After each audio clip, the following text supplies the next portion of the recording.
Bé, bon vespre a tothom. Tenim una baixa i una desaparició. Tenim una baixa perquè ahir en un correu electrònic en Salvador Cardús va dir que faria els impossibles per venir, però que acabava de demanar la baixa de la feina, però que si ahir millorava o durant el decurs d'avui també, doncs que vindria ni que fos amb taxi. Segurament deu estar a casa, al llit, covant la calipàndria. I pel que fa a l'Ignasi Riera, doncs, si hi ha algun investigador privat que ens pugui explicar què ha passat, doncs ja sabeu que això de la recerca és un tema apassionant i que ens aplega avui aquí. Doncs tindríem tema per un simposi. Dit això, moltes gràcies Josep Lluís i moltes gràcies Josep per acompanyar-me en aquest nou bateig d'aquest llibre que vam presentar fa uns 15 anys i mig a l'Ateneu de Barcelona. Aleshores en Josep era un bailet, avui ja fa cara d'homenet, ja és un home amb responsabilitat. Aleshores estava al capdavant de la JNC i recordo que va dir coses de pes sobre el paper de la història i el paper de Catalunya a la història i de com recuperar el passat. No recordo cap frase concreta, però sé que va dir que aquest noi promet. Aleshores ja em podeu dir que tinc bon ull. I en Josep Lluís, doncs recordo, això sí que recordo una frase, perquè de cop i volta ens va il·luminar tots i tots vam riure per sota el nas i no sé si en tot cas em corregeixes, però sí que recordo molt especialment una cosa que deia: sort n'he tingut d'aquest llibre, les sessions del Parlament de Catalunya que són avorridíssimes i les he aprofitat per anar-ho llegint. I encara vas dir quins collons que tens. I jo vaig pensar, bé, si en Josep Lluís Carot i Rovira pot dir quins collons que tens, és que realment el que hi ha dit en el llibre es requereix una part de l'escalivada per poder-lo escriure. Bé, doncs res més. Dit això, fer aquest petit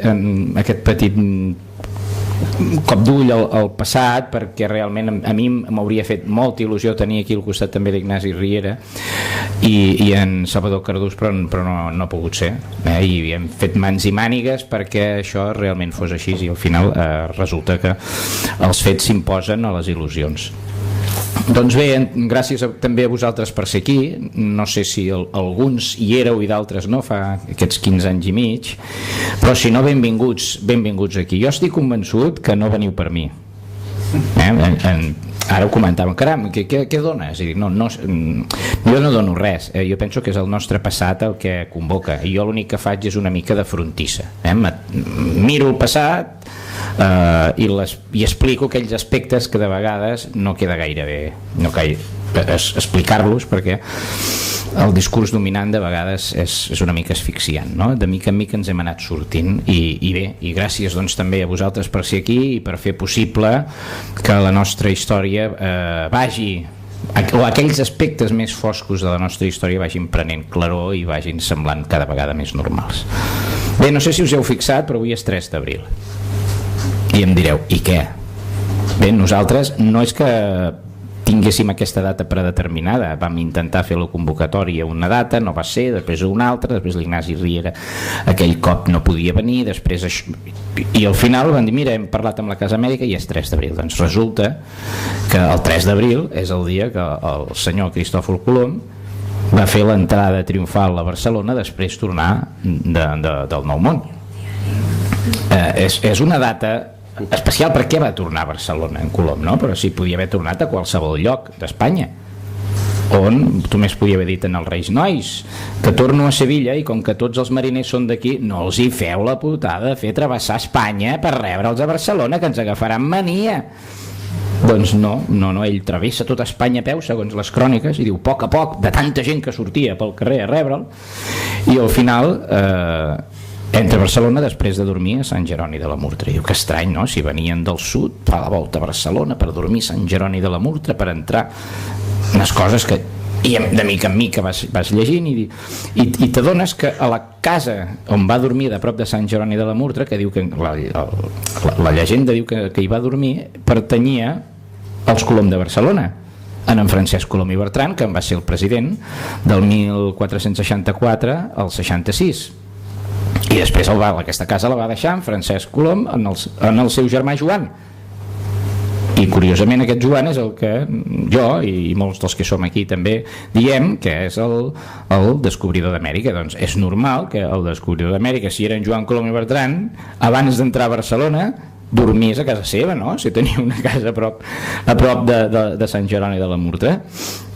Bé, és important doncs també que no quedar-nos en aquesta anècdota del 3 d'abril, sinó que a partir del 3 d'abril es convoquen Corts Generals de Catalunya, i a dins d'aquestes Corts Generals de Catalunya es prepara tota la segona expedició en el món, i n'han quedat uns 120 documents signats pels reis a Barcelona. Diuen en estos mares de l'Andalucía, aquí en Granada, aquí en Sevilla, però estan tots els documents signats a Barcelona. Per tant, és important, hi ha la documentació, n'hi ha molta, no ens la podríem acabar, i jo una mica el que he fet durant tots aquests anys és anar-la fent pública, i publicant-la se n'han fet documentals, però el que ens importa és que el nostre passat arribi de la manera menys distorsionada possible.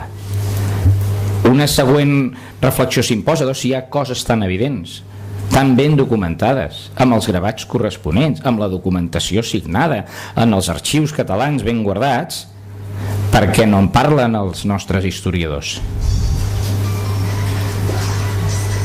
Està bé l'ambientació. Amb moltes menys proves de les que us he dit, abans, s'enviava un individu al garrot, o es cremava una dona, o es portava als Estats Units, es porta gent a la cadira elèctrica, o se li dona per moltes menys proves de les que us he comentat. Nosaltres tenim gavadals de proves, de documentació, i continuem mirant cap a un altre costat. Per tant, potser les proves no són importants, o potser la nostra història no és prou important. Sobre què construïm el relat de la història, doncs? Si hi ha unes proves i no en fem cas, per què en fem cas a unes altres? No construïm la història sobre els documents? Llavors, per què aquests documents no es tenen en compte? Bé, tots els que sou aquí teniu consciència política, no? I jo sempre és evident, no?, parlar que la consciència ens permet aprofundir en un aspecte de la realitat, i la manca de consciència no. Potser no hi ha prou consciència històrica, o potser, com passa també sovint en altres camps dels coneixements, els que haurien de valorar una informació, una documentació, posar-la sobre la taula, estudiar-la i treure'n conclusions públiques, potser tenen por, potser no tenen prou consciència, potser fa 15 anys pensaven que aquesta informació els podia perjudicar, i també m'agrada treure'm de la màniga l'as de la ideologia independentista. Fa 25 anys els independentistes eren 4, fa 15 3,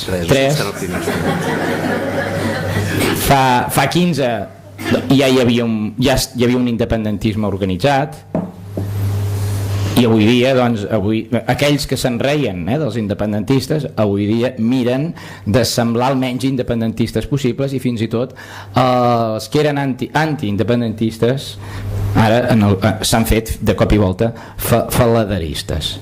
I dic faladeristes perquè jo no sé què és el faladerisme.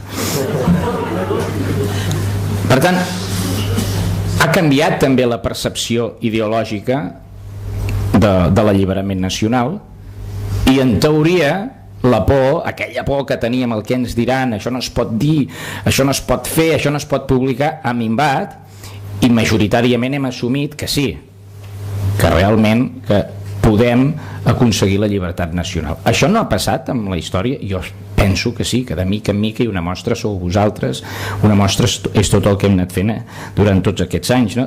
Ha anat afluixant-se aquest setge a la informació poc coneguda, i s'ha anat difonent.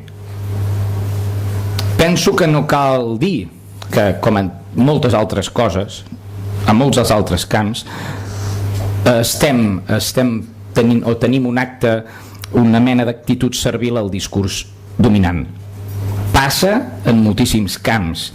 Fa uns dies llegia un llibre d'un historiador de les pintures de les coves d'aquestes paleolítiques i explicava el grau de persecució i assetjament que havien fet perquè ell havia teoritzat una cosa sobre la pintura rupestre.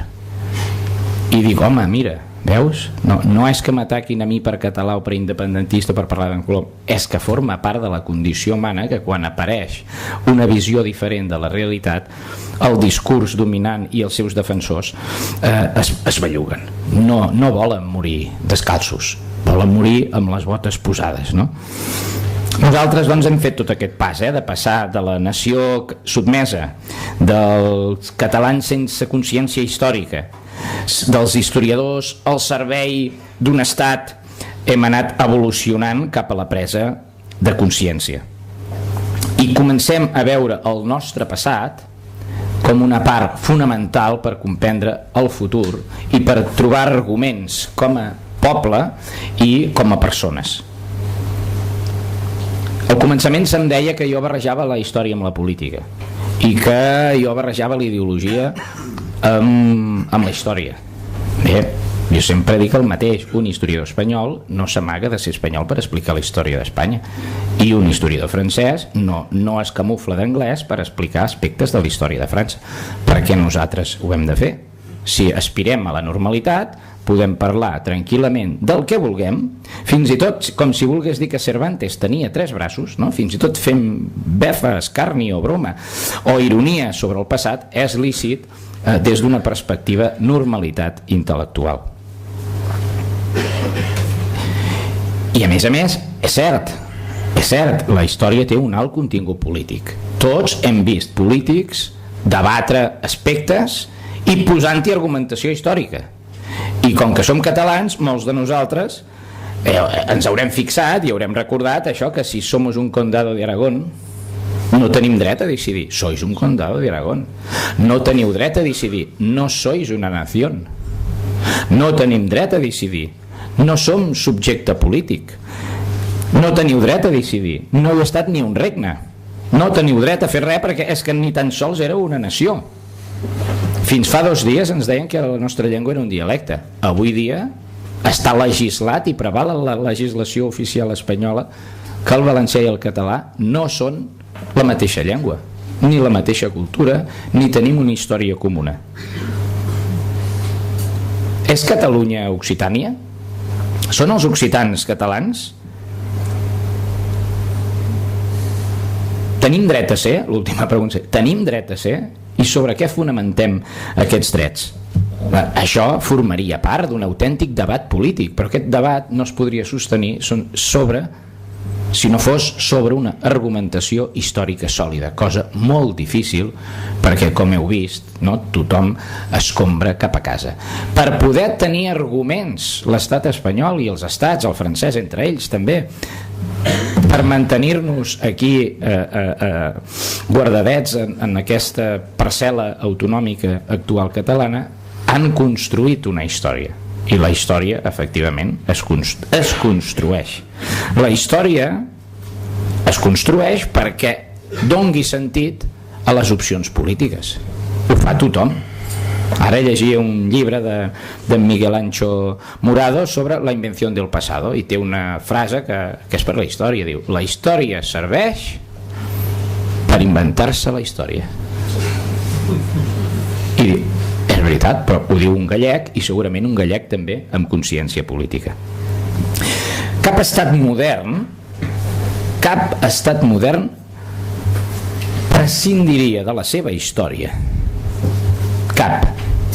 L'arreglarien, l'adaptarien, li farien un poliment, la canviarien una mica, la canviarien del tot, la manipularien de dalt a baix, però cap estat modern esborraria la seva pròpia història per no ofendre, perquè no es parli malament d'ells. I nosaltres ens hem, doncs, de resignar a tenir una història pròpia, mig esborrada, mig estrafeta, mig grotesca, que no ens permet veure realment el nostre passat com era, i per tant a nosaltres emmirallar-nos també en aquesta part d'història que ens pot servir per decidir cap on volem anar. Hem de resignar-nos a prendre decisions pròpies perquè ens han esborrat la història. Què hi farem? La vida és així? Jo penso que no, i que la història pot ser estudiada, pot ser pensada, pot ser debatuda, pot ser reescrita, i això ens fa reflexionar i ens fa créixer com a persones. Per tant, tenim dret a recuperar la història finalment? Tenim dret a fer que la història sigui, com a tots els països del món, una qüestió d'estat? Jo penso que sí, i que per això fa 15 anys vaig convidar a acompanyar-me l'Ignasi Riera, que aleshores doncs era ja un polític de pes dintre d'Iniciativa. Vaig convidar en Josep Lluís Carol Rovira, en Josep Rull i en Cardús, com a un sociòleg, escriptor i professor, que a mi em semblava que estava fent una reflexió general del país interessant i que apuntava una mica cap on hem acabat anant, a presidir aquella presentació d'un llibre que precisament volia ser un tema d'estat, no? Recuperar la història és un tema d'estat. Després, potser no hem aconseguit crear aquesta sensació, però jo penso que en el fons, i la mostra és que cada vegada hi ha més gent interessada per la nostra història, cada vegada hi ha més gent per saber què hem fet en el passat, i cada vegada hi ha més gent per ajudar a difondre aquesta consciència. I avui també és una mostra evident per la qual cosa tots els exemples que jo pugui posar són pocs al costat de la vostra presència aquí, que parla absolutament per ella mateixa. Bé, doncs penso que avui més que mai tornem a ser a punt. Avui més que mai tornem a estar en el punt de mira del món, en el punt de mira de la política internacional. Avui tenim, o som, allò que deia en Partal, a un pam, no sé si de nas, però a un pam de la independència, i ho som. En Josep Lluís va amunt i avall presentant un llibre sobre el 2014. Aquí ens ho hauria de dir fa 4 anys que estaríem a un pam del que hagi de venir. I en Josep Rull, que fa també 4 dies estava a la JNC, avui també estaria vivint en primera línia aquest fascinant moment de la nostra història. Avui també és un moment clau, i estic convençut que tots nosaltres ho som i que no ens el volem perdre. Fa 15 anys aquest llibre va néixer, i al cap de 15 anys i mig el tornem a presentar aquí, i estic molt content que hàgiu vingut, que no ens deixeu sols en aquesta tasca, perquè un llibre és molt més que un llibre, i de vegades un cop fet el llibre no n'hi ha prou de vendre'l. Penso que els llibres han estat prohibits i han estat retocats per alguna cosa més, no? Perquè els llibres no afecten només a la lectura, o no afecten a l'esbarjo o l'entreteniment personal, o ens forneixen un material per aprovar un examen. Els llibres van directes a la consciència, i la consciència sí que és indestructible quan enfoquem bé el camí per consolidar-la, no? Jo estic convençut que han passat 15 anys i no hem fet res més que ampliar consciència. Un amic que venia de Bèlgica estava molt enfadat perquè a Catalunya deien és que aquí no passa res. De vegades des de fora sembla que no passi res si passes de 100 a 0 o de 1 a 100, no? Entres de fora, vens carregat de llibertat, allà ningú t'ha de dir quina llengua has de parlar, quines coses pots dir i amb qui has de pactar o no per tirar endavant una llei, però aquí les coses són lentes.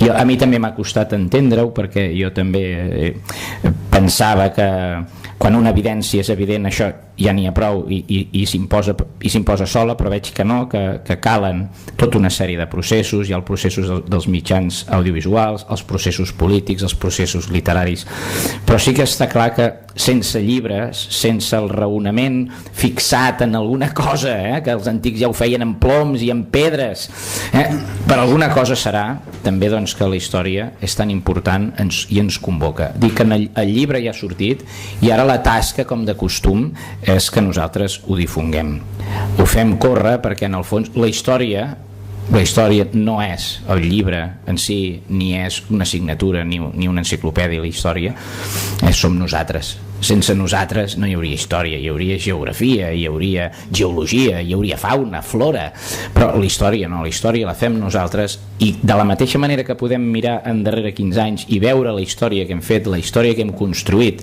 des de l'alliberament nacional fins a la recuperació del nostre passat, ara en 15 anys ja tenim perspectiva. Doncs jo us convoco d'aquí 15 anys més, ja quan siguem ja un país totalment lliure, espero que la història també estigui lliure, desvinculada de prejudicis, de tabús, de pors, de ràbies i follies, i la puguem explicar amb tota naturalitat, però per això també ens cal continuar fent història. Moltes gràcies.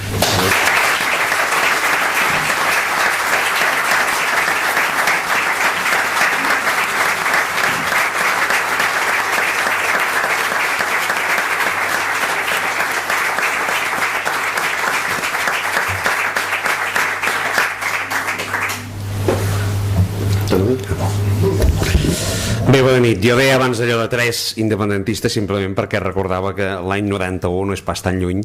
La primera vegada que el Parlament de Catalunya es va votar una resolució sobre la independència, hi havia 3 diputats que hi van votar a favor i 132 en contra, i els 3 que hi va votar a favor, un dels quals era jo, ens posaven a l'última fila. És a dir, sembla que els díscols, quan són 3, sempre van a l'última fila. Bé, en Jordi és una persona persistent, és una persona tenaç, és una veritable gota malaia. No ho dic pel llibre només, ho dic perquè quan feia referència al que jo estic presentant aquests dies per el llarg i l'ample del país, de Maó fins a Fraga, en el bon sentit de la paraula Fraga, jo ja tenia el dia ocupat i se les va empescar de totes perquè modifiques la data. Va dir, no pot ser aquest dia tu has de venir, i evidentment doncs al final va fer que canviés el compromís que jo ja tenia per ser aquí, cosa que faig doncs avui amb molt de gust. I ho faig amb molt de gust perquè aquest és un llibre valent, és un llibre diferent i és un llibre apassionant, realment apassionant, fins i tot per la gent que no està avesada a veure-se-les amb llibres d'història. És un llibre que té una certa dimensió d'intriga, fins i tot d'enjòlit. Hi ha moments que dius, això és com un llibre d'aventures. Per què? Perquè la tesi que defensa el llibre, tot el que explica el llibre, és tan bèstia, per dir-ho en termes zoològics, és tan colossal, com diria Josep Pla, és tan heavy metal, com diria un disc jockey, que sembla que no pugui ser. Costa de creure. Dius, vols dir tant, tot això? Però al final, quan ja has llegit el llibre, poden, evidentment, romandre dubtes, aspectes que potser doncs, no apareixen amb tota claretat en l'argumentació, però òbviament acabes qüestionant de ple el que ha estat fins ara la veritat oficial sobre la descoberta d'Amèrica. Què és el que fa en Jordi Bilbeny en aquest llibre, que ja va fer en el seu moment i que va mereixer que jo em referís a la intensitat i a les dimensions, diguem-ne, dels seus 2 atributs ideològics, que són la constància i la intel·ligència. En Bilbeny gira els arguments tradicionals sobre la matèria com un mitjó, i ho fa amb una minuciositat i un detallisme extraordinari. Aquest és un llibre rere el qual hi ha, no sé, els anys que has estat per escriure'l, però hi ha hores i hores i hores i hores i hores de treball.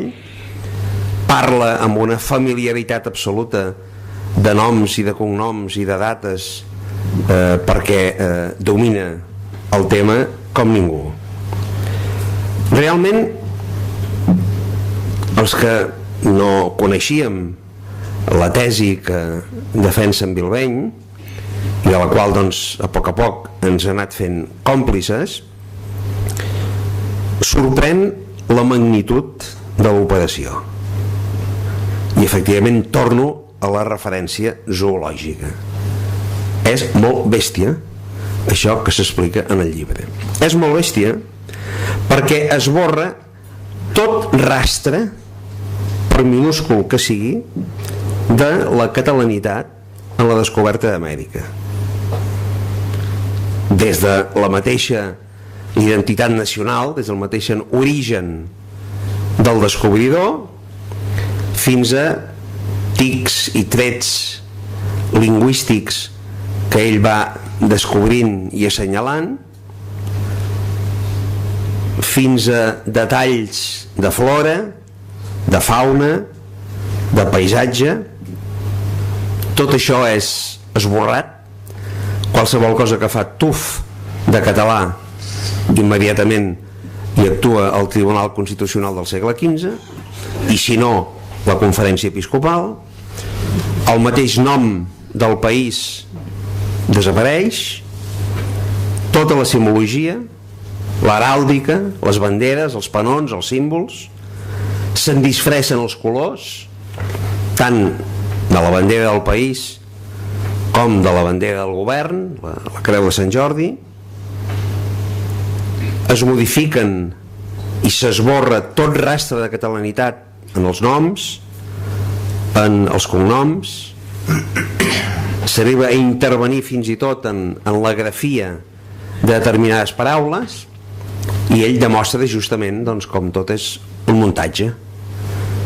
Crida l'atenció, per exemple, doncs, alguns documents italians en els quals doncs, el pretès Colombo signa amb el seu llinatge, amb el seu cognom, és a dir, Colom. És tan bèstia que no només esborra tot rastre de catalanitat, sinó que directament fa el que des de fa uns quants segles les cultures dominants, les llengües dominants, pretenen fer amb les llengües dominades. Ras i curt, substituir-les i suplantar-les. És a dir, aquí hi ha això, trec això i m'hi poso jo. Exactament, és un procés de substitució que a la primera lliçó més elemental de sociolingüística qualsevol persona s'hauria d'identificar. Això és un procés de substitució històrica, per tant, un procés de substitució nacional. Es canvia un país per un altre, un poble per un altre, una gent per un altre, una cultura per un altre, uns símbols per un altre, una llengua per un altre. És tan potent això que finalment posa en circulació, s'inventa un lloc comú que ha fet que aquí pràcticament tothom haguéssim begut a galet i ho haguéssim reproduït, com és la tesi de la marginació dels territoris de la Corona d'Aragó a l'hora de comerciar amb Amèrica. I això se'n salva ben poqueta gent d'aquesta afirmació, Fins i tot alguns dels nostres grans historiadors doncs bé, es mouen en aquesta situació i fan referència al capità Jeroni Mirambell, que va sortir al Maresme en vaixell principis del 18 i va arribar fins a Montevideo, va obrir la ruta comercial per Catalunya. Bé, doncs la tesi que defensa en Bilbeny es troba francament molt lluny d'això. Aquesta tesi de la marginació de Catalunya, dels països catalans, és avui, ha estat fins ara, fins que ell no va tenir el coratge a pit descobert i en solitari de denunciar-ho, ha estat hegemònica, i com totes les coses que són hegemòniques, doncs la tesi de la marginació és la tesi normal. Allò que és majoritari és allò que es converteix en normal, i qui defensa coses que no són majoritàries doncs és el que no és normal. En Bilbeny desmunta punt per punt tota l'operació de camuflatge. no sé com és casa seva ni si té un espai molt gran, però sospito que almenys un espai per biblioteca important el deu tenir, perquè exactament per fer aquest llibre heu recorregut a 405 referències bibliogràfiques. És a dir, aquest home amb pinta d'innocent, de no haver mort mai cap mosca, per fer aquest llibre amb pinta, he dit, no dic que sigui innocent, no dic que ho sigui, però amb pinta d'innocent, s'ha llegit 405 llibres i o articles llargs de recerca sobre aquest tema.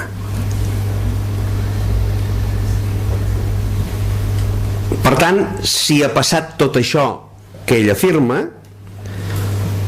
vol dir que estem davant d'allò que avui no hauríem de dir, acostumats com estem a parlar d'estructures d'estat, estem davant d'allò que no hauríem de dir en relació a l'edat mitjana, una veritable operació d'estat.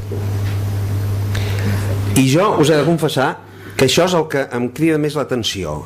És a dir, a veure com ho dic, em crida més l'atenció a la mesura que penso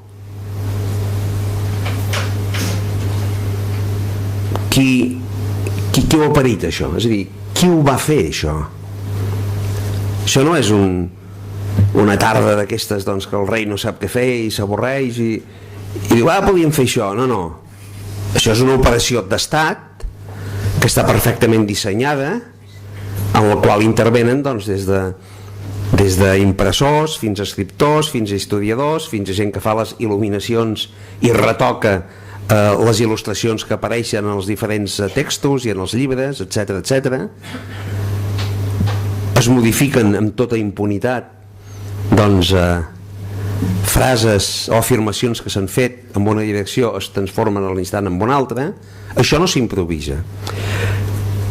A mi el que em sorprèn és la intensitat, la magnitud d'aquesta operació ja al segle XV i posterior. Perquè, clar, tampoc érem tanta cosa els països catalans en aquella època. Catalunya era poqueta cosa, era més potent el País Valencià. Aquí havien passat de tot, havien passat pestes, havien passat fam, havia passat molts desastres. Barcelona mateix tenia, per exemple, els primers 30 anys del segle XVI, el 1530-40, tenia 30.000 habitants, la ciutat de Barcelona. València pràcticament doblava. El País Valencià sí que era realment molt potent, no? Aleshores, vol dir, és que algú ja preveia en aquell moment que tota aquesta àrea nacionalitària, nacional, diguem-ne com vulguem, convenia ja esborrar-la del mapa. Això, diguem-ne, és el que a mi em provoca més reflexions o més inquietuds, i que doncs estaria bé que un cop el Jordi ja ha posat al descobert el perquè de tot plegat i ja som conscients de la magnitud de la tragèdia, que diria aquell, doncs intentar reflexionant perquè això té conseqüències en relació a la situació actual a la qual ara em referiré. La història, efectivament, has esmentat aquest personatge gallec, no? Serveix per inventar-se la història. Recordo que hi havia un historiador espanyol molt important que es deia Jiménez Soler, que va tenir, com tu, els pebrots d'escriure un llibre sobre història de la corona d'Aragó, on no hi sortia mai la paraula Catalunya. No és fàcil això, Vaja, jo m'hi poso i no sé com fer-ho, no sé com començar, no? Per tant, seria pebrots amb una altra direcció, per entendre'ns, però tot pertany a l'àmbit de l'horticultura, no? És una veritable manipulació, és a dir, s'ha de ser realment el que s'ha de ser per escriure una història a la corona d'Aragó sense parlar de Catalunya. Vaja, és que és impossible, no? Deia Rovira i Virgili, i no sé si l'altra vegada el vaig citar o no, però és igual, i tu en això, diguem-ne, ets un perpetuador d'aquesta afirmació, que sense consciència històrica no és possible tenir consciència nacional. I això va molt bé perquè de vegades em fa una mica l'efecte que tots plegats anem en el procés en què ens trobem ara amb una certa alegria nacional. Sabeu què vull dir? Endavant! I cap on volem anar? Més lluny! I guanyarem! Oh, i tant! I ara què farem? La diagonal! Fantàstic! I quan s'hagi acabat la diagonal, doncs no ho sé, trobarem una altra cosa més llarga o... I un estat és un estat, sabeu? I nosaltres no en tenim d'estat, i ells sí. Dic això perquè, clar, si el segle XV, XVI, XVII ja van ser capaços de fer això, fa quasi 700 anys, amb uns mitjans rudimentaris, què no seran capaços de fer ara amb la sofisticació tecnològica que hi ha? Les mentides, els rumors, les falsificacions, les modificacions. Al final tothom juga, òbviament, a favor seu. Estaria bé també estudiar, i no sé si això reforça o no, diguem-ne, la teva tesi. Jo he treballat una miqueta, per exemple, el paper dels missioners catalans, tant bàsicament de Catalunya i de les Balears, a l'Amèrica Llatina. Doncs el comportament en general és molt diferent dels missioners espanyols, perquè en la majoria de casos moltes de les primeres gramàtiques o els primers diccionaris o les primeres versions de textos bíblics, bàsicament del Nou Testament, els primers que ho promouen en les llengües, en les diferents llengües indígenes, són aquests missioners, i molts des del mateix començament, des dels primers temps ja de la descoberta d'Amèrica. I en canvi costa més de trobar missioners espanyols, per tant de llengua castellana, que vagin en aquesta direcció. Acabo amb una afirmació que potser us sorprendrà quan sapigueu qui era el personatge. Quan jo vaig ser vicepresident del govern de la Generalitat, un dia parlant amb una persona em va dir: escolta, i per tant tu deus anar sovint a la casa dels canonges, no? Dic, bueno, pràcticament cada dia, dient allà, molt bé, molt bé. Bueno, i has anat a veure l'habitació on va morir el president Macià, no? Dic, home, i tant, sí, he anat, sí, i tant. I el llit on va morir el president Macià, no? Sí, home, i tant, sí. Diu, i com ho saps que va morir allà? Home, dic, perquè m'ho va dir l'Uixer, la persona que treballa allà, m'ho va dir, i he sentit que ho explicava, i jo he portat visites i els he anat allà a explicar, i aquesta és la taula del president Macià i aquesta és el no sé què, i aquesta persona em va dir: això no se sap, no ho sap ningú. Diu, això m'ho vaig inventar jo. I em va dir: saps per què? Perquè tots els pobles necessiten mites, nosaltres també. Clar, la gràcia és que qui em va dir això havia estat president de la Diputació i es deia Juan Antonio Samarang. Moltes gràcies.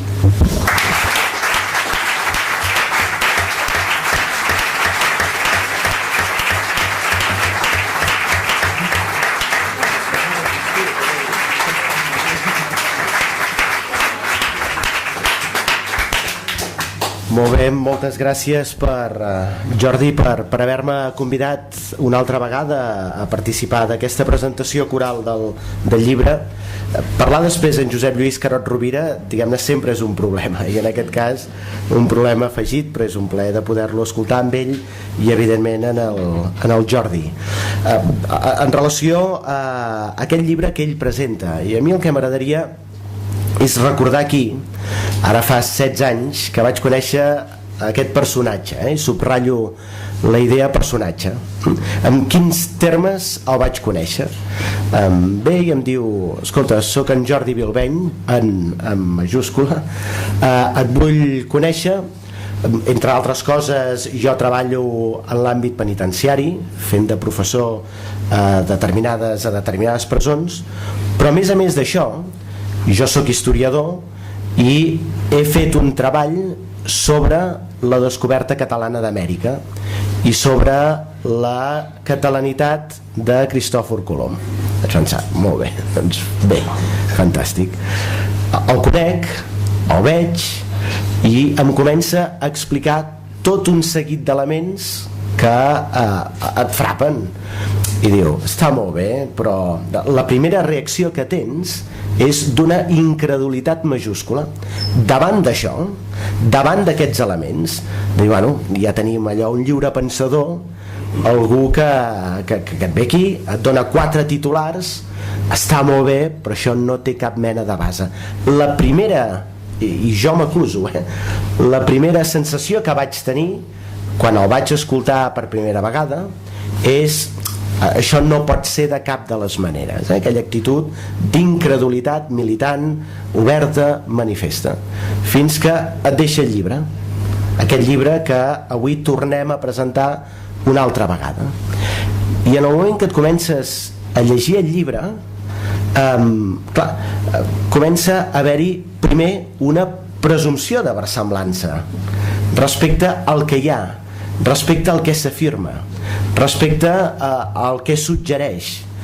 I a mesura que et vas endinsant, no sé si vostès ja han tingut la possibilitat de gaudir-ne d'aquest llibre i d'altres treballs que durant tot aquest temps ha fet Jordi Bilbeny i el seu equip, a mesura que et vas immergint, diguem-ne, aquesta presumpció de credibilitat, de versemblança, es va reforçant i et va generant aquest sentiment d'una certa perplexitat cap a indignació, cap a sorpresa, cap a rebel·lia, però les bases hi són.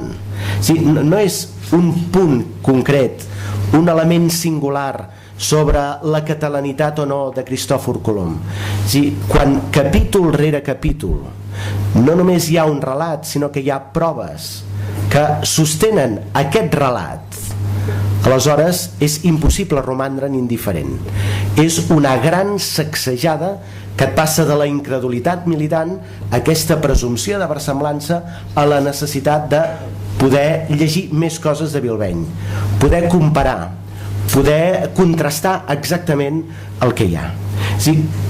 Quan planteja que Palos de Moguer és un mite i que estem parlant de Pals d'Empordà, pot ser una cosa.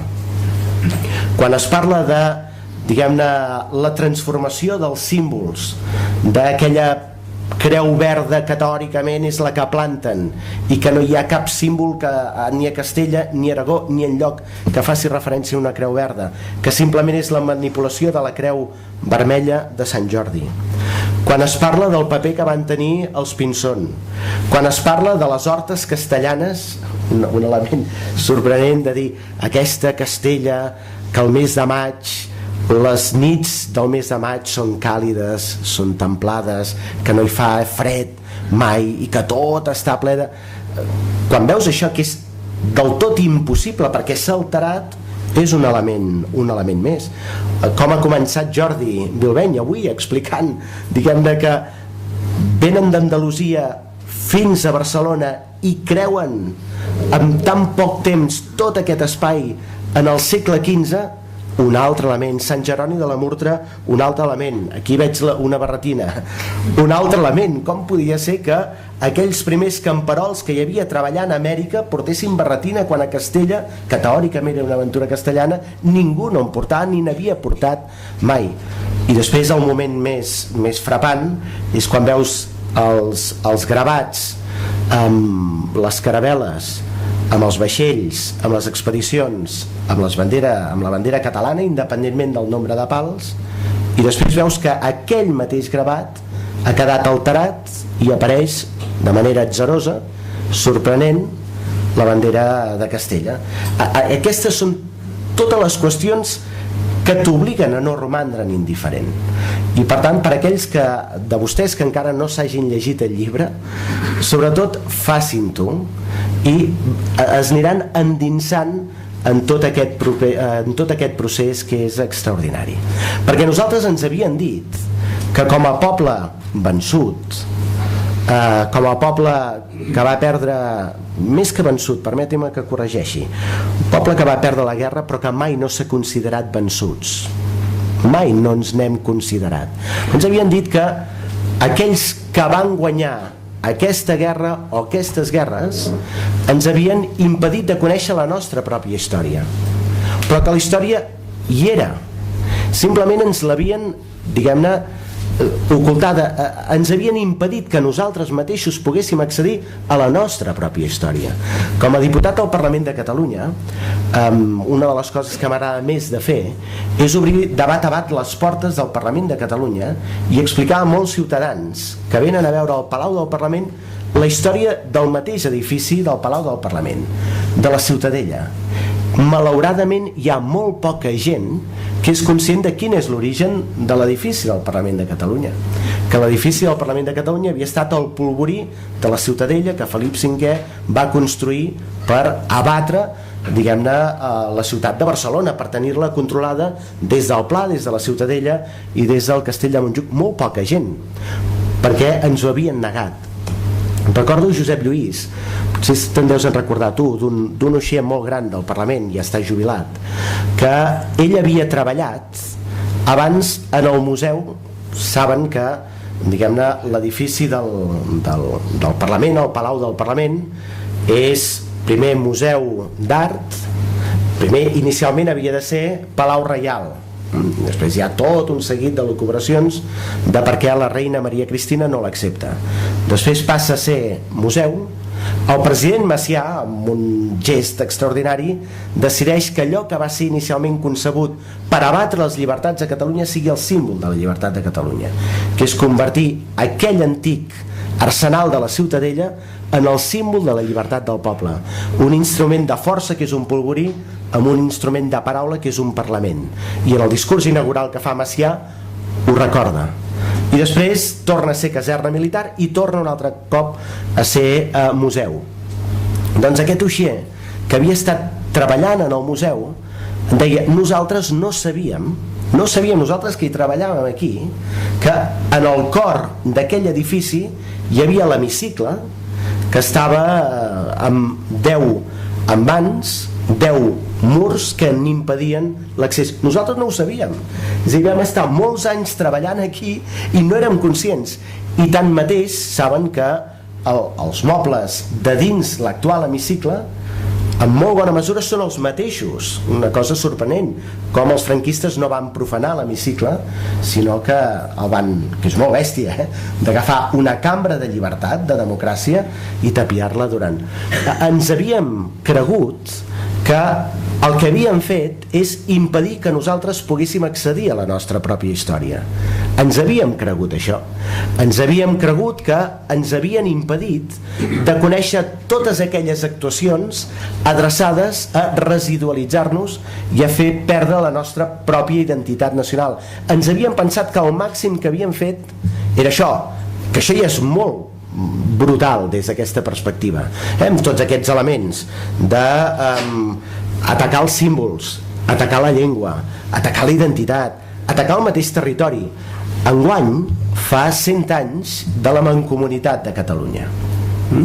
Aquest diumenge, justament en el Palau de la Generalitat, es fa l'acte central de commemoració del centenari de la Mancomunitat de Catalunya.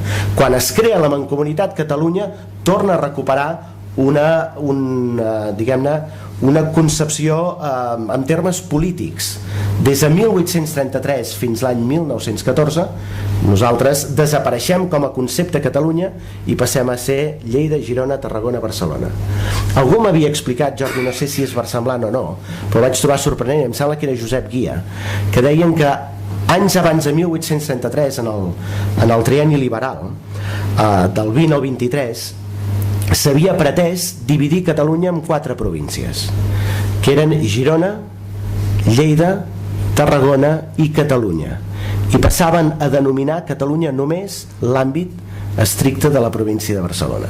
Si allò s'hagués, diguem-ne, concretat, si allò s'hagués fet finalment, ara ens podria passar doncs que, diguem-ne, que determinats territoris d'aquest país ens parlessin una mena de lapau, una mena de llengua impostada, una manera de patuà que ens haguessin plantejat. La idea era, ens oculten la història, ens oculten saber tot allò que s'ha fet per fer-nos perdre la nostra identitat com a nació. Però el treball de Jordi Bilbeny el que apunta és això que Josep Lluís Carot Rovira deia que va molt més enllà, que és no només hi ha l'ocultació de la història, sinó la destrucció de la mateixa història, la manipulació de la mateixa història.